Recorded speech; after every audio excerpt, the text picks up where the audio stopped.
یه روزی هم میرسه که یه بینتون نیستم، ولی این حرفم یادتون باشه، بهتون گفته بودم آدم خوب نیست.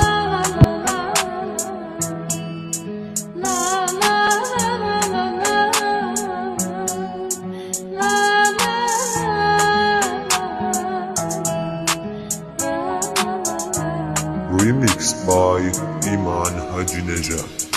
سال‌هاست با خودم تو جنگم، اما امروز بیشتر از قبلن. بیچاره قلبم که اونو هر کجا گذاشتم، قطره خون میچکه ازش واسه ماجد. عشقون و داغونش کرده راحت، مطمئن ناخوش گریه هامو یادت نیست، به جز سگ کوچیک همه بودن معرفی. و هیچ کدوم از خوبیای منو یادت نیست، اما خیلی خوب راه قلبم و واردی. گناه من شده چند تا عکس یادگاری با طرفدارام که اونم تو حال ما نیست. تو نمیخواستی تغییرات منو ببینی، خواستی بندازیم تو بیراه بعدش بپیچی. اگه روانی هم به قول یه روزی هم میرسه که یه بینتون نیستم، ولی این حرفم یادتون باشه، بهتون گفته بودم آدم خوب نیست.